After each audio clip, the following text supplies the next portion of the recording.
अभी जो अधिकारी बना इन्होंने फोन करके बोला कि चंदन सर हॉस्पिटल में एक आदमी डेड हुआ था, उसको कपन देने के लिए नहीं था, वो कपन बाहर से लेने आना पड़ा। अगर हॉस्पिटल का मुद्दा देखा, सिटी स्कैन नहीं, एक्सरा मशीन नहीं अपने पास है, पैदा होने से अंतिम संस्कार होने तक उसको तकलीफ है। जो गलत काम करता है वो छुपा के रखता है सर, और जो काम करने का अच्छा काम तो उसको निकाल के रखता है। अभी हम लोग का जितना परिवर्तन हो रहा है उतना ही हमारे लिए काफी है, और बाकी जनता सोचे किसको क्या करने का, जो भी रहेगा वो। काय संपूर्ण महानगरपालिका ही भ्रष्ट झालेली आहे। त्यांना ही गेंड्याची कातडी आहे 1 नंबरची। भले आम्ही दिसायला कमी दिसतो 20 जण, पण खेळडी बांधायला उचलायला कमी नाही करणार हा। तुमच्या ऑफिस मध्ये तुम्ही बसणार, तुम्ही कधी येणार कधी जाणार, म्हणजे शेवटी जनता नोकरच झाली ना तुमची। मग जनता दरबार कसला तुम्ही घेता, आणि जनता दरबारामध्ये तक्रारीचा निपटारा कुठे होतोय? मागणी काय करतो की आम्हाला भ्रष्ट अधिकारी नको, आणि ते परत येतात आहे। बरं, जे खड्डे जे आहे ते खड्डे बुजत नाही, नगरसेवक नहीं है इसलिए नहीं बुझ रहे होंगे। मग तुम्ही निधी कशाला जमा करता? टॅक्स पण नगरसेवक आल्यानंतर घ्या ना आमच्याकडून। हमारा एक ही लक्ष्य है, भ्रष्ट और भ्रष्ट नहीं सुधरेंगे। मुझे ऐसा लगता है, मैंने 2 साल पहले कमिश्नर जी की गाड़ी फोड़ी थी, वैसे आमदारों की गाड़ी फोड़नी पड़ी। नमस्कार दर्शकों, मैं हूं आदित्य सिंह, मेरे साथ आप सभी देख रहे हैं नेशन नाउ 9। इस वक्त मैं वसई विरार महानगर पालिका के मुख्यालय के ठीक बाहर उपस्थित हूं। मेरे साथ आप जो लोग देख रहे हैं ये सभी आरटीआई एक्टिविस्ट हैं, जो आरटीआई के माध्यम से जानकारी निकालते हैं और उसके बाद अपनी मांग रखते हैं। अभी यहाँ पर देखेंगे आप, ये सभी यहाँ पर एकत्रित हुए हैं। एक वीडियो हाल ही में वायरल हुआ है जिसमें देखा जा रहा है महानगर पालिका का एक कर्मचारी जो दुबई में जाकर मौज मस्ती कर रहा है, उसका वीडियो उसने कुछ पोस्ट किया था। उसके बाद से लगातार महानगर पालिका के बाहर आंदोलन का सिलसिला जारी हुआ है। मनसे ने आंदोलन किया, आज आरटीआई एक्टिविस्ट इकट्ठा हुए हैं, यहाँ पर जिले के तमाम कोनों से इकट्ठे हुए हैं। यहाँ पर देखेंगे बेहद प्रतीकात्मक तरीके से इस आंदोलन को स्वरूप दिया गया है। ये देखेंगे तो ये अधिकारी हैं जो भ्रष्ट अधिकारी का रूप लेकर खड़े हैं, और दूसरे ये नेताजी हैं जो पूरी तरीके से वोट लेने के बाद में मदमस्त है। इसी के साथ में बातचीत करेंगे आरटीआई कार्यकर्ताओं के साथ में कि क्या कुछ कहना है। अनोखे नारे देते हुए भी यहाँ पर लोग नजर आए हैं, क्या कहेंगे कदम जी? जिस तरीके से आप लोगों ने इस आंदोलन को आज बेहद प्रतीकात्मक तरीके से यहाँ पर रूप दिया है, तो क्या कहना चाहेंगे, क्या मांग है आप लोगों की? मांगनी ये थी कि हमारे 12 दिन पहले हमने निवेदन दिया था। निवेदन में हर वैद्यकीय, स्मशान भूमि, रास्ता, मूलभूत नागरिक की सुविधा मिलनी चाहिए, और माहिती अधिकार कायदे का अंमलबजावनी जो है परफेक्ट होना चाहिए। माहिती अधिकार, अगर कोई भी एक्टिविटीज अगर माहिती अधिकार यहाँ पे लिख के डालता है तो उसको माहिती वो जिस दिन में देना चाहिए उस दिन में देना चाहिए, कोई माहिती में दिरंगाई करना नहीं चाहिए। और जो कोई आदेश आता है, जो कुछ भी होएगा, पब्लिश करना चाहिए और रखना नहीं मिलता है। अभी अगर बोलने जाए तो एक गोतमारे को जिस हम लोग आंदोलन करने के बाद निलंबित किया था, तो निलंबित करने के बाद उसका आदेश हमको नहीं मिलना चाहिए था, इसलिए अधिकारी ने पैसा लिया था, वो डिस्पैच नहीं करना चाहिए था करके। बाद में मैं 2 महीने के बाद उसका झगड़ा करके मैंने वो आदेश प्राप्त करके ले लिया। तो ऐसे अगर भ्रष्ट अधिकारी या कर्मचारी को अगर आप पद में लेके बैठे हैं तो इसका मतलब ये सब गलत है। तो होना चाहिए कि ये पैसा सर्वसामान्य जनते का है, जनते के लिए उपयोगी होना चाहिए। अगर मचान में लगना नहीं है, कल मेरे को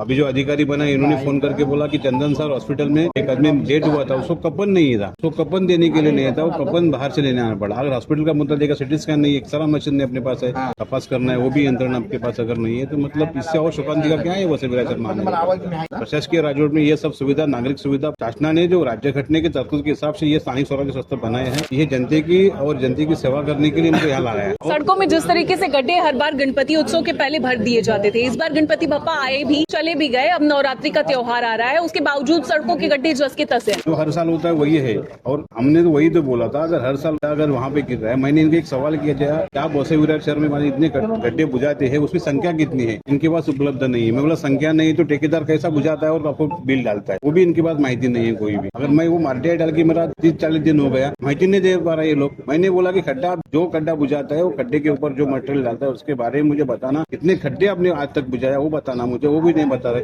अगर वही खड्डा हर साल बुझाना है तो उसका मतलब क्या है? फिर कोई मतलब भी नहीं ना। हम लोग यही तो बोला कि ऐसा आधुनिकता कोई लेके आओ कि यहाँ पे अगर इस बार खड्डा आपने डाला, गड्ढा बुझाया तो दोबारा वो खड्डा नहीं होना चाहिए। लेकिन उनको अगर खड्डा नहीं हुआ तो भ्रष्टाचार नहीं मिलेगा, पैसा नहीं मिलेगा। तो ये जानबूझ के ऐसे गलत सब चीजें इस्तेमाल करके भ्रष्टाचार करने का इनका मार्ग है ना। तो क्या कहेंगे, आपको लोगों ने चुनकर दिया है, सड़कों पर गड्ढे हैं, आपको दिखाई नहीं दे रहे हैं, गणपति बप्पा आए और चले गए, लोग उसमें एक्सीडेंट हो रहा है, क्या कहना चाहेंगे? मैं इतना ही कह सकता है, मेरे गॉगल में देखो 2 कांच है। अच्छा, एक पारदर्शक वाला और बिना पारदर्शक, इसीलिए मैं जो गलत काम करता हूँ छुपा के रखता हूँ ऐसा। अच्छा, और जो काम करने का अच्छा काम तो उसको निकाल के रखता हूँ। अच्छा, मैं इतना ही बोलना चाहता हूँ। बाकी जो है करना है, सामान्य जनता है वो देख रही है, उसका उग्राव होने के लिए खाली उनको समय चाहिए, वो समय का निमित्त खाली आरटीएम फाउंडेशन है। इन जनता को अगर कोई न्याय नहीं मिलता है तो उनके लिए अभी महेश कदम जैसे हम लोग जो फाउंडेशन है वो उनको सहकार्य करके उनको न्याय देना चाहते हैं। बस। सर क्या कहेंगे, जिस तरीके से इस बार जलभराव की स्थिति उत्पन्न हुई थी शहर में, पूरा वसई विरार डूब चुका था, तो उस पर क्या कहना चाहेंगे? लोगों ने परिवर्तन को चुना है, तो परिवर्तन में इतना बड़ा परिवर्तन लोगों को हजम नहीं हो पा रहा। परिवर्तन के नाम पे मैं खाली इतना ही बोल सकता हूँ, अभी हम लोग का जितना परिवर्तन हो रहा है उतना ही हमारे लिए काफी है। अच्छा, और बाकी जनता सोचे किसको क्या करने का, जो भी रहेगा वो, बाकी कोई इसके बारे में मैं कुछ बोल नहीं सकता हूँ, क्योंकि हमारे हाथ भरे हुए, हमारा पेट भी भरा हुआ है। अच्छा, तो बाकी आपको दिखाई नहीं देता। सर क्या कहेंगे, आप क्या कहेंगे? लगातार जिस तरीके से आरोप लग रहा है, बार बार ईडी की कार्यवाही जो इन दिनों हुई है, उसके बावजूद आप लोगों को सबक नहीं मिल रहा क्या? हमारे जो वरिष्ठ अधिकारी है जो हमको आदेश देंगे और जो करेंगे बोलेंगे वही हम करेंगे और ये सब भ्रष्ट करती ही रहेंगे। सर दुबई वाले वीडियो पर क्या कहेंगे? दुबई ये तो अभी इसमें तो कुछ बोलने जैसा नहीं है। झांकी है, दुबई झांकी है, झांकी है दुबई, और पिक्चर बाकी है। पिक्चर अभी बाकी है। तो पिक्चर में क्या दिखाने वाले हैं? अभी तो दुबई दिखाया था, अभी थाईलैंड दिखाएंगे। अभी थाईलैंड दिखाएंगे। अच्छा, क्या कहेंगे सर, जिस तरीके से ये पूरा समग्र स्थिति बनती जा रही है, इसको आप लोगों ने पेश बहुत बेहतरीन तरीके से करने का सोचा है, तो क्या कहना चाहेंगे इस स्थिति पर? काय संपूर्ण महानगरपालिका ही भ्रष्ट झालेली आहे. त्यांना ही डेंड्याची कातडी आहे 1 नंबरची. त्यांना किती काही केलं आपण तरी हे त्यांच्याच पद्धतीने करायला निघालेले आहे. आता यांनी सुधारावं. बघा एवढ्या तुम्ही आज एवढ्या वर्षापासून पत्रकारिता करतात आहे, आज सामाजिक कार्यकर्ते आम्ही तुम्हाला ओळखतो. कधीही एवढे ही जी आहे ना ही खरी सर्वसामान्य जनता आहे. आज आम्ही आरटीआय कार्यकर्ते, मी हे स्वतः फेडरेशनचा आपलं संस्थापक आहे, हे स्वतः पदाधिकारी आणि हे बाकीचे ज्येष्ठ नागरिक सर्व आलेले आहे आमच्या बरोबर. आज खऱ्या अर्थाने पब्लिक उतरली आहे. भले आम्ही दिसायला कमी दिसतो 20 जण, पण खेळडी बांधायला उचलायला कमी नाही करणारा, एवढंही लक्षात ठेवा. आम्हाला खरं तर घटनामट आम्हाला तरतुदीने हे दिलेले आहे की कुठल्याही शांतते पद्धतीने आंदोलन करायचा घटनेने अधिकार दिलेला आहे. तरी आमचं आंदोलन घडपण्याचा प्रयत्न केलाय. आम्ही संविधानात पद्धतीने चालणारी माणसं आहोत, म्हणून आम्ही तुम्हाला शांततेचा इशारा दिलेला. आता जर तुम्ही ऐकलं नाही तर ह्याच्यापेक्षाही चांगलं उग्र आंदोलन होईल. आप कह रहे हैं जनता आज सड़क पर उतरी है, इसी तरीके से जनता दरबार जहां लगाया जाता है वहां क्यों नहीं जाते? अगर ये अधिकारी आपकी नहीं सुनते हैं तो नेताजी के पास में जनता दरबार में जाइए, आपकी बात सुनी जाएगी। जनता दरबार, आता जनता दरबार इथले आमदार कधी जनता दरबार घेतला नाही. नाला सोपाराचा विधानसभा क्षेत्र 132 आहे. आज इथले आमदार कधी जनता दरबार घेत नाही. लेते हैं, जनता दरबार, लोक दरबार लगातार जनता ले रहे दरबार हैं। तुमच्या कार्यालयात आहे ना. जनता दरबार त्याला बोलला जातो, तो जनतेच्या मध्ये घेतला जातो. महानगरपालिका आहे, महानगरपालिकेत बसा. बाहेर एवढा मोठा इथे तुम्ही सभा घेतात, तुमचं मोर्चे करतात. मग आज इथे तुम्ही रस्त्यावर यायला पालकमंत्री येतात तेव्हा तुम्ही रस्त्यावर येतात. आज तुम्ही इथले स्थानिक आमदार घ्या ना रस्त्यावर, इथे जनता दरबार करून द्या ना पब्लिकला पब्लिसिटी. तुमच्या ऑफिसमध्ये तुम्ही बसणार, तुम्ही कधी येणार कधी जाणार, म्हणजे शेवटी जनता नोकरच झाली ना तुमची. मग जनता दरबार कसलं तुम्ही घेता? जनता दरबार घ्यायचंय जनतेमध्ये घ्या, इथे ऑफिसमध्ये येऊन घ्या, कार्यालयीन कामकाज सर्व हे. आणि जनता दरबारामध्ये तक्रारीचा निपटारा कुठे होतोय? तेच भ्रष्ट अधिकारी येतात आहे. आज आम्ही मागणी काय करतो की आम्हाला भ्रष्ट अधिकारी नको, आणि तेच परत येतात आहे. हे भ्रष्ट अधिकारी आहे. ये तस्वीरें दिखाकर बताया जा रहा है जिस तरीके से भ्रष्ट अधिकारियों पर आरोप लगाया गया है, उन लोगों का यहाँ पर तस्वीर भी दिखाया गया है. क्या कहेंगे, जो परिवर्तन किया गया है उससे आप लोग संतुष्ट हैं? परिवर्तन काही नाही. परिवर्तन हे 5 वर्षांनी निवडणुका बी होणारच, ती घटनेमध्ये तरतूद आहे. परंतु जनता मालक आहे, त्या जनतेला अधिकार भेटला पाहिजे, हे पहिलं तुम्ही लक्षात ठेवलं पाहिजे, आणि तो अधिकार तुम्ही दिला पाहिजे, मूलभूत अधिकार. अभी जिस तरीके से लगातार एक ही सवाल बार बार उठ रहा है, हर कोई आपसे यही पूछ रहा होगा कि पालक मंत्री इनका, केंद्र में सरकार इनकी, राज्य में सरकार इनकी, और यहाँ पर अब विधायक भी इनके आ गए हैं, तो क्या लगता है अभी महानगर पालिका में नगर सेवक आना बाकी है, शायद इसलिए काम नहीं हो रहा है? मला समजतच नाही. राज्य तुमच्याकडे, केंद्र तुमच्याकडे. पहिला राज्य महाविकास आघाडीकडे होता, त्यावेळेला तुम्ही सांगितलं की बाबा राज्य हे नाही करत आहे. खरं तर हा पाठच नाही आहे, कारण आम्ही सामाजिक कार्यकर्ते म्हणून आज आलेलो आहे. परंतु केंद्र राज्य तुमच्याकडे आहे, तर तुम्ही आम्हाला सुविधा काय नाही देत मूलभूत. खासदार तुमचा, आमदार तुमचा, महानगरपालिका कशाला पाहिजे? बरं, जे खड्डे जे आहे ते खड्डे बुजत नाही. आता प्रशासन राजवट आहे. नगर सेवक नहीं है इसलिए नहीं बुझ रहे होंगे. अहो पण प्रशासन राजवट आहे ना, मग तुम्ही निधी कशाला जमा करता? टॅक्स पण नगरसेवक आल्यानंतरच घ्या ना आमच्याकडून, तोवर घेऊच नका टॅक्स. कदम साहेबांनी सांगितलं, ज्यांच्या नेतृत्वाखाली आम्ही आज आंदोलन केलंय, की बघा एक लक्षात ठेवा, आरटीआय कायदा जो असतो हा कायदा सांगतो, आणि आम्ही संविधानाला मानणारी वर्ग आहे. आम्हाला अशी नाचधूसबी आवडत नाही. पण जर अधिकारी असे करणार असतील तर त्यांचा पुतळा जंगार समज जाळून आणि अधिकाऱ्यांच्या ठेकेदारांच्या नोंदीची यादी ही आम्ही जाहीररित्या प्रसिद्धी करू. कोणी काय काय केलेलं आहे ते. कारण सर्वांकडे प्रत्येकाकडे एक एक डेटा आहे. लक्षात ठेवा, तुम्ही आम्हाला भलेही लेट करा पण काम करा. तुम्हाला 4 दिवसाचा अवधी आहे ना, तिथे 10 दिवस द्या. आम्ही समजतो तुम्हाला धावपळ असते, धावा थोडं वेळ लागतं कामाला हे करायला, दस्तलाभी माणूस आहे शेवटी, काहीतरी आजार पण असेल, काही समजू शकतो. पण 2-2, 3-3 महिने तुम्ही फाईल थांबवतात. तक्रारी 2-2, 3-3, 1-1 वर्ष लागतो निपटारा करण्यासाठी. हा कुठला नाहीये. तो क्या कहेंगे, जिस तरीके से आज आप लोग ये मांग लेकर खड़े हैं, तो क्या कुछ प्रमुख मांगे रही हैं आप लोगों की, और क्या लगता है कब तक आश्वासन क्या दिया जाएगा आज? आश्वासन की बात नहीं है, हम लोग बोले हैं कि हमको जो सुधरना चाहिए. इससे 2 दिन पहले हम लोग ने संजय अरवाड़े साहब की निवेदन दिया था, हॉस्पिटल के बारे में था. वो बोले कि ठीक है, आरटीआई एक्टिविटीज जो कार्य करते हैं अच्छा काम करते हैं, हमको आपको एक मीटिंग देके सामूहिक चर्चा करना जरूरी है, ऐसा उसने मान्य किया था. हम लोग बोला आप जल्दी ही करो. ये माहिती अधिकार कायदा के बारे में या आरटीआई के बारे में जो लोग गलत फहमी है वो बहुत गलत फहमी है. मूलभूत अगर आप देखने जाए, हम आरटीआई एक्टिविटीज करके महाराष्ट्र में पूरे हम लोग घूमते हैं फिरते हैं, हम लोग वहाँ के सबके आगे अभी देखते हैं. हमारे अच्छे लोगों ने, मतलब कार्यकर्ता एक्टिविटी अच्छे लोगों को तुरंग में डाला, अंदर जमा किया. क्या वजह क्या है कि अगर माहिती हमको अच्छी मिले तो हमको उसके ऊपर स्टडी करके वो अधिकारी के ऊपर जो क्या करना क्या नहीं वो हमको फैसला लेना पड़ता है. अगर यहाँ माहिती नहीं दे रहा है तो हम लोग क्या करेंगे? फिर हम लोग हताश हो जाते. देखो,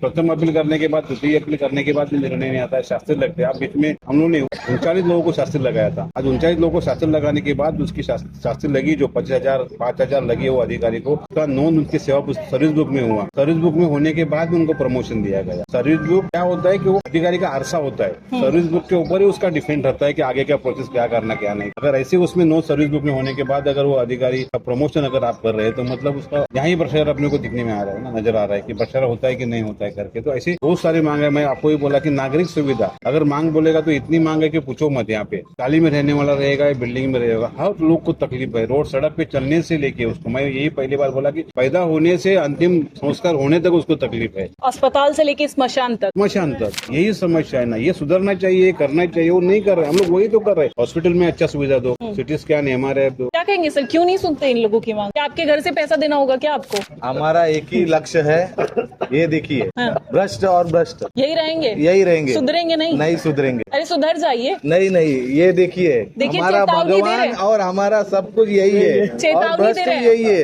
चेतावनी दे रहे हैं हम. नहीं, ये लोग चेतावनी दे रहे हैं आपको कि ऐसे ही रहेंगे तो फिर बख्शा नहीं जाएगा आपको. ये हमारे वरिष्ठ भी है, वो भी ऐसी ही है और हम भी ऐसी ही रहेंगे. बचा लेंगे वरिष्ठ, आप बचा लेंगे. क्या कहेंगे सर? आप तो सुन लीजिए, आपको परिवर्तन के नाम पे चुना है. देखो, हमारा पैसा ऐसा जमीन पे गिरा था, ऐसा क्या मैं इतना बोलना चाहता हूँ, अभी राजनीति छोड़ के सामान्य जनता को जितना अपन सेवा कर सकते हैं उतना कर सकते हैं. मतलब थक गए आप, ज्यादा देर तक ये नेता वाला भाव संभाल नहीं पाए. नहीं, क्योंकि ये नोट का वजन ही इतना है, वो गले तक आ गया, आवाज भी नहीं कर रहे. अच्छा, ऐसा इसके वजह से क्या पैसा सबको दबा देता है. यही टेंडर के ऊपर जो भी चलते अपन करेंगे. सामान्य नागरिक को जितना सेवा मिलेगा उतना अपन फाउंडेशन के माध्यम से हम लोग करना चाहते हैं. जितना भी है महेश कदम से कांटेक्ट में रहिए, हमारे फाउंडेशन के मेंबर से कांटेक्ट में रहिए, और सबकी सुविधा करने के लिए एक ही निवारा है, माहिती अधिकार संगठन. क्या कहेंगे चाचा, आप भी आ गए आंदोलन में, घर पे बैठ के आराम किए होते, लगता है सुधार होगा? अगर हम लोग लाएगा तो आप लोग के लिए क्या करेंगे? हम लोग आप लोग को भी फिक्र रखना पड़ता है ना हम लोग को. अच्छा, यूथ की चिंता है. यूथ की चिंता है, हमारे बाल बच्चे हैं उनको भी देखना पड़ता है. आने वाली पीढ़ी के लिए कुछ करना चाहिए ना. अभी इतना भ्रष्टाचार है तो इसके बाद कितना भ्रष्टाचार हो जाएगा. तो लगता है आपके उतरने से हो जाएगा? जरूर. महेश कदम जी है, गणेश लाड जी, इतने जितने भी यहाँ कार्य करते हैं ये सब स्वच्छ कार्य करते हैं. इनका एक भी रिकॉर्ड ब्लैक रिकॉर्ड नहीं है. जो संविधान है अपने लिए, आप सबके लिए संविधान है. हम संविधान के ऊपर चलने वाले आरटीआई कार्य करते हैं, इसलिए हम संविधान की तरफ से ही चलेंगे. बाकी कोई नेपाल में हुआ है वो अलग बात है, लेकिन यहाँ कभी भी हो सकता है, इसीलिए होना नहीं चाहिए. इसलिए हम लोग आगाह करने उतरे. आगे महेश कदम जी और गणेश लाड जी इतने जहाँ आरटीआई कार्य करते हैं उनके नेतृत्व में इनको आगाह करने आए हैं यहाँ पे. कि आए दिन रोज आंदोलन, कल भी आंदोलन होगा, आज भी हो रहा है, और मैं खुद 23 तारीख को आंदोलन करने वाला हूँ. और वो ऐसा होने वाला है कि जो पुराने जमाने में जैसे हम रहते थे जंगल में, वैसा रह के वो जिंदगी आदि मानव जैसा बन के आने वाला हूँ. अच्छा. और उसके पीछे के मैसेज ऐसा है कि इस जिंदगी से जो आदि मानव वाली जिंदगी थी, अच्छा, उसमें तो कच्चे रास्ते थे लेकिन वो भी अच्छे थे, और यहाँ पे डांबर डाल के भी रास्ते अच्छे नहीं है. और पहले टैक्स नहीं था, अभी टैक्स लेते फिर भी रास्ते खराब है. तो हम जनता जो है